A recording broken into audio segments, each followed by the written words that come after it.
but it was nice. It was just a quiet evening. We had dinner on a dock in a town, overlooking the waters, It's overlooking the beautiful. sunsets.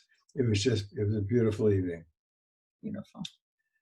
The following day is Saturday. Well, Saturday is Shabbat, is the Sabbath.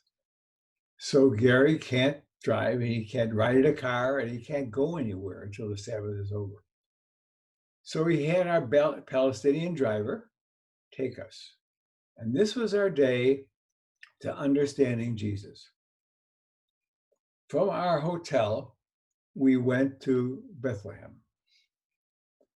And it got with hundreds and thousands of other people. Oh, yes. This is before the virus. Right. And another guy got on the bus when we arrived in Bethlehem and walked us, or stayed with us through the city as we walked and drove through the city. With the history of Bethlehem,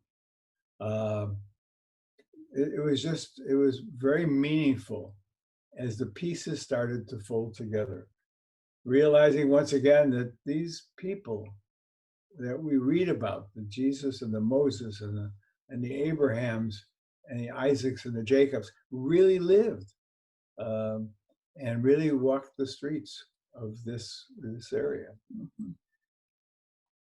From there, after we toured Jerusalem and the surrounding area, we went to the Church of the Holy Sepulchre. The Church of the Holy Sepulchre is famous because this is where Jesus was taken, and after he was killed and laid to rest there. And this is where he rose to heaven. And this is where he reappeared. So we spent the better part of the afternoon on a tour of the Holy Sepulchre, the Church of the Holy Sepulchre, to understand exactly how. And they had inside this church the spot. It's like Bethlehem. They had the birthplace. Now, whether you can believe it's really the birthplace or not, it says it's the birthplace, and we take it as such. But understanding Jesus, understanding Christianity, I was much better for me. This is the third time we were there, and it's always amazing to me. Any thoughts? My biggest thought of that part of the day was that we were with a Palestinian who was very, very good friends with a Jew, my cousin Gary, and how they have worked together for years. Their families are friends, their kids play together, and it does show that it's possible that they could have peace together. But like their families say, it's just such a struggle every day of their lives, the way the country is run. Talk a little about Gary's home. Oh, Gary's home. So we didn't get to see Gary's home, but my cousin, his mom, told me a little bit about it. And then Gary himself and their daughter talked about their home. So they live in a community. It's similar to a kibbutz, but they're individual homes, and they each have their own jobs and earn their own income. But they're all like best of friends that live in that community. They all bought their homes at the same time, and they all get along very well. He has 3 children. They have 1 bathroom. They have 2 bedrooms, right? 2 bedrooms. And then they have a, it's like a basement room, not like, it is a basement room that they use in case of a shelter. A shelter in case there's sirens for bombings, which they have lived with every day of their lives in Israel, and they use that. So we were talking, he asked us a little bit about our homes, and I remember you all explaining to him what your homes are like. And I mean, we live in palaces compared to what they live in, and yet they're so happy there and they make it work. And so it's possible. No question. That afternoon, Gary walked to the old city of Jerusalem, and he met us. And we continued to view the old city. We, in fact, went to the Jewish quarter and saw where the very Hasidic Jews lived and stayed and studied. Went into their shops. It's such a contrast. The old city of Jerusalem and it contrasted to the new city of Jerusalem, like night and day. Went to Mount Zion. We went to the room where the Last Supper occurred, if you recall. Went to King David's tomb. It was this incredible living experience of being there. That was our Saturday. That was our last day. We lit Sabbath candles to close the evening. We were at the hotel. And that was interesting too. When we light Shabbos candles at home, we do 2 candles, and I know you all do the same thing, and we do it on a Friday night. Well, when we were at the hotel both weekends, the hotel actually puts a tray out with a candle for every person who wants it to light.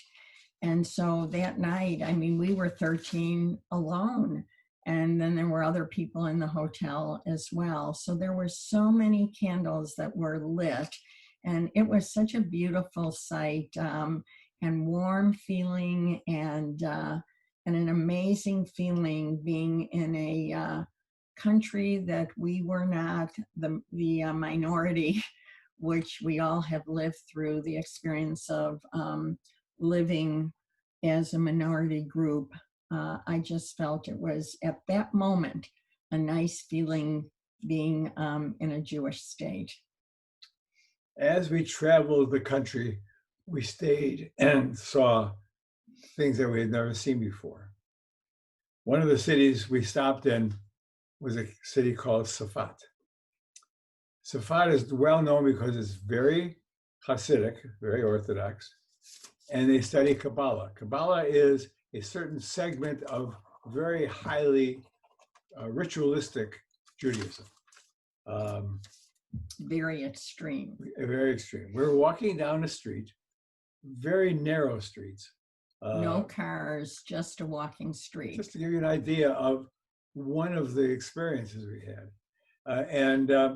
We looked actually up. Went to have lunch there. True. And we're walking down the street, and Jordan looks up, and there he sees a friend of his who was his neighbor, like, 3 years old when he was a youngster, and who's an artist. So he introduced us to his artistry, his friends. We went into his shop. Jordan bought a piece of art that he brought back. We, in fact, bought not his piece, but his friend's piece. We bought that is hanging in our condominium. So great memories of Safat. Safat has one of the oldest synagogues in the world as well, very Orthodox, where the bima, the platform, is in the center. And on that bima was a silver case, which was not like the normal Torah case. And I asked what that was, and it was explained that that was the silver case where the Haftorah, the little stories of the Torah, are kept. We don't use that in our temple. So our family decided to buy one. We bought a Haftorah silver set for our temple and had it delivered. So from now on, anyone who has a bar or bat mitzvah in our temple will use the same type of scroll that we saw in Safat. So we're certainly hoping that Braden will be the first one of our family that will be able to use that this year at his bar mitzvah. And Lila shortly thereafter. That brings us to Sunday. our trip home. Again, our driver in his beautiful van picked us up and our luggage, and drove us to the airport. Security at the airport is very tough. They do not stamp your passport in Israel. They give you a piece of paper with the stamp on it. So many countries will not let you enter their country if you have an Israeli stamp in your passport. So they honor that by stamping a separate piece of paper. We went through customs, said goodbye to Gary, and enjoyed the long flight back. Well, maybe. Little quieter. We went through New York, back to our country. We had the van pick us up at the airport. Our coach pick us up at the airport and take us to our homes. It was late at night. We got home with wonderful memories. My memory is of the warmth, of the feeling, of the experiences, of the love, of the caring, of our beautiful family. So Papa said much of what I have been feeling about this trip. But to even add to that, I have always said and hoped that our families, from the grandchildren to the children to our children and then their spouses, would be as connected as we would, want them to be forever. And I feel that these family trips and certainly living in the same communities and sharing so much together is going to keep us all together in love and caring and connection. My parents used to always say, you can choose your friends, but you cannot choose your family. But I believe that your family, if you're lucky, can be your friends. And I think we have all chosen each other to be able to share for the rest of the future of life. And we can only close really with one word. And in one word, it is shalom. Shalom means peace.